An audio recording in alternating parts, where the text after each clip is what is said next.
Hey guys, to help Around the Forearms host the website and travel, we've introduced a universal service fee for in-depth coverage, including this video. The goal is to be transparent and unbiased. This is not an endorsement. It's a privilege to serve you. Let's get into it. Hey, what's going on, guys? So I am here in the Addington marshland of a place a little bit north of Vancouver, BC. So it's actually pretty fun. It's a nice, long, open road that goes all the way down for quite a ways. And if you turn around, it kind of goes all the way up all the way. And it's been a lot of fun. I've been riding this bike, which is the Biketrix Stunner X. So it's a lot like the Stunner that you may have seen, but this one has some wider tires and some other fine tuning that I'd love to tell you all about it. So let's go ahead and jump in. So the Biketrix Stunner X has a lot of really cool components that make it a pretty unique cruiser among a lot of other electric bikes that you see. So we'll go ahead and start up front. I don't want to get too many shadows in the shot, but up front, at the very tippy front, you've got some 26 by 4-inch wide tires. These are the Kenda Gigas, which are pretty fun. They've been fun for me to ride up and down this hill, or not that, well, it's a little bit of a hill, but this gravel road here, because it gets to the gravel part. You got some potholes here. You can see that this isn't a road that's traveled a whole lot to where they upkeep it every day, but having the fat tires has been really nice because it's helped me keep some traction and some grip along a surface that's not as predictable. In combination with that, we'll just jump over to the 110 millimeter travel on the RST Guide front fork. So this is a front suspension fork that kind of compresses, which has been really nice for the potholes, because when you come into contact with that, you don't lose so much control because you have a better handle on the handlebars when this compresses. So it's actually a pretty cool feature to use on a road like this. I think this was a great choice. So on the wheels, you have some punch outs that kind of give it a pretty interesting look here. On some bikes, they have kind of like the clown shoe pattern where they have a brighter color in contrast with the black, but this one is the black on black. This is, of course, a liner. This actually isn't the direct tube that comes into contact. This is a Schrader valve, so you can fill this up pretty much anywhere, which is nice. This uses the 160 millimeter rotors that you can see kind of behind here, right in there. And this is a cable actuated disc brake. So that's really good to use on the roads when you have a disc brake. It's pretty much a necessity for a bike that's this big, especially one that's traveling fast, which this bike can do. So yeah, it's really good to have those brakes on there. Those are the Tektro Aries mechanical disc brakes, and they have a pretty good 4-finger lever up here, which is how you actuate the brake. While we're up at the cockpit, we can kind of take a second and talk about the other mechanical features up here. The grips have a nice little ergonomic padding on here with the two-tone black and gray, and you have a fair amount of space up on the handlebars if you wanted to mount some other accessories. And this is like a glossy black color matched handlebars that do have a good sweep to them, meaning that the handlebars aren't just a straight bar where your hand would have to come back here. They actually kind of come back to meet the rider. And this is the same style for the Stunner bike, also from Biketrix, where you have a seat that's much lower than the stem over here, and as a result you sit with your bottom down and with your hands up the way that you would sit on a computer or a desk. It's a much more comfortable riding position. Staying up with the front, you also have a integrated headlight, which is nice. This headlight runs off of the main battery pack, so you don't have to fiddle with batteries. One of my favorite features about the bike, the metal fenders. I do prefer metal fenders. They are heavier, so if weight is a consideration for you, then there are other options. You can adjust fenders if need be. It's not like a permanent fixture of the bike, but the metal fenders are nice. I like them a lot, and they do mount into these bottom parts here on the very bottom of the front fork, as well as mounting to the crown going across the fork here. And of course you have the cabling for the brakes coming up there. So also within the cockpit area, we may as well take a minute to talk about the electric system. So this one has a throttle, and the throttle is on the left side of the bike, which is opposing to some other bikes that are pretty popular on the market where the throttle is on the right side. It doesn't really matter. You can have it on either end. It's really just a matter of preference and what you kind of get used to. In the case for myself, I ride all sorts of different electric bikes, so it just come what may.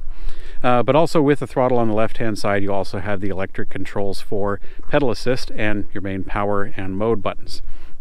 So this display is a monochrome backlit display that just shows you like an LCD watch, you know, the Casio watches from long ago.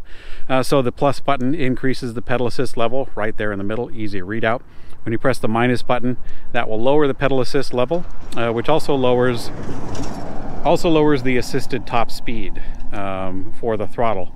So that's one thing to note. When you have it in 0, it's just a bicycle. You also have a pretty good readout here for your speed, set for kilometers, since we are in Canada. And also you have your trip distance as well as your battery readout right in the middle there. This is a pretty good display. I like it. It's a pretty simple one right here in the middle, which is a great spot so you can read it pretty quickly without having to, you know, kind of shuffle around from one side of the bike to the other. A couple last things up here. You do have a bell with a flicking lever here, which is nice, and also a windowed indicator for the Shimano Altus trigger shifters. So with these, you definitely want to be pedaling as you shift. You can shift once and then shift back while you're at a standstill, just for the sake of illustrating. But yeah, that little red indicator will kind of slide from one side to the other as you shift gears. 7 speeds on that one, and we'll kind of point that out when we get down to the end of the bike. So this is a 48 volt 12 amp hour battery that locks into the down tube here, and it has a locking mechanism with a key that I don't have on me, but that key physically keeps the battery in place, so it doesn't actually ignite the fuse or anything like that. It's not responsible for turning the bike on, just for keeping the battery in place. You also have a main power switch up here, which does have an indicator for your battery juice that's left. And you can get some upgrades from Bike Tricks. They do have, I believe, a 17 and a 21 amp hour upgrade available if you wanted to get that from the get-go when you pick up your bike. This bike features 170 millimeter travel cranks right here, along with the metal Wellgo pedals that have a reflector, as well as some little pins to kind of keep on your feet. You also have the center mounted adjustable kickstand, which is nice. I like the center mounted if it can be done. A lot of mountain bikes, especially mountain bikes that have a mid-drive motor, they can't actually get the kickstand there because there's a little too much going on. But with a cruiser bike, it's a little more extended. You got some more space to deal with or to work with. So it's good that they have a center mounted kickstand. I like it a lot. So this is really the center of it all. This is the BBS02 mid-drive motor from Bafang that you have encased in this color-matched casing, which is pretty cool. So it's not so apparent. Doesn't look like a bolt-on kit, but in here you do have the motor, which also houses the controller. This is a cadence-based pedal assist system, which is a really good combination with the cruiser kind of electric bike. With a cadence-based system, you don't have to give it as much tension as you would for a torque-based system. And it's really nice for those who have some rehabilitation needs or just want a bike for plain old fun, who aren't looking for a super intuitive mountain biking experience. And obviously, this kind of bike is meant for some easygoing cruising, so I think it's a perfect fit. Also, you do have the color-matched metal rear rack that bolts onto the frame. It is a pretty good rear rack because it has some accommodating rails for different heights of pannier bags that you could have. Because some pannier bags mount a little bit lower, some of them have a variety of clips. So it's good to have some various mounting attach points. That way you don't have to get different bags with your different bike, hopefully. Hopefully it works out. So this is a rear light that is actually battery powered. The bike does come with a couple of batteries, so it's not integrated into the electric system, but it does have its own dedicated mount that's kind of out of the way, which is nice. Also, you got the metal fenders back here, a little bit dusty from the ride that I've been doing. And likewise, you have the same brake system back here, the 160 millimeter rotors with the Tektro Aries mechanical lever right there. And in the back, you do have the 7-speed gears from the Shimano Altus derailleur. This is pretty good. I mean, it's good for the use. You know, someone who's going to be using this bike is not going to be doing some serious off-road where they need a ton of different gears for various inclines. This kind of bike is made for easygoing rides, and this is a really good easygoing set of gears. So yeah, this is the Bike Tricks Stunner X, a really fun bike. I think I'll show you what it looks like on this very road here. Let's go ahead and give it a go. So one thing that I forgot to mention, actually a couple of things I forgot to mention. One of them is that this bike has a really good seat. It's a nice and wide seat. I think it's almost a foot wide. It has some faux leather wrap around it, and it's pretty comfy. I like it. Another good thing that I like about this bike is really just the riding position in combination with the fat tires makes it really comfy to ride. it takes a road like this that's pretty darn bumpy, and it's got a lot of potholes in it. I actually heard a trailer go by once, and it sounded kind of severe. But it's really just a walk in the park on a bike like this with so much comfort. Really, the only thing missing is like a suspension in the rear, like a full suspension bike. And I mean, once you got that, you're pretty much on a lazy boy riding down the road.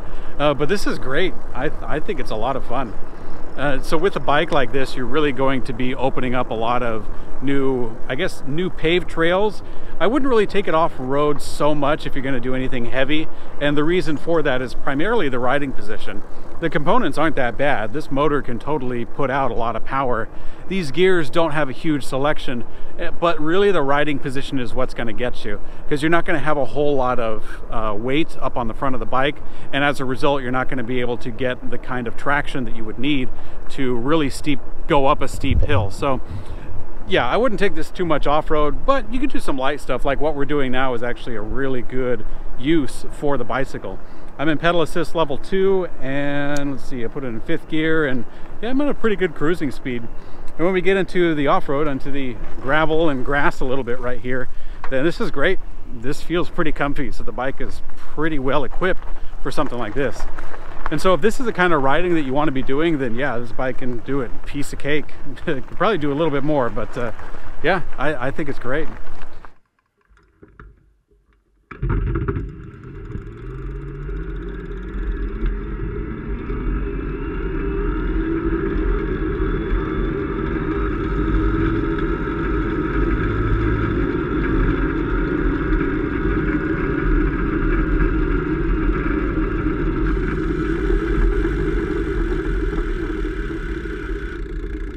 Okay guys, thanks for checking out the BikeTricks Stunner X with me. It's a pretty fun bike. I like it. Now there are some other BikeTricks models. They have a lot of fat tire options, so make sure you check out the other electric bike reviews that we have for those. If they're not out now, they're going to be coming up shortly. You can compare the full specs and see the full write-up for this bike and the other ones covered at electricbikereview.com. And if you'd like, you can participate in the forums and ask some questions, and I'll participate as much as I can. So yeah, thanks for watching guys, and ride safe.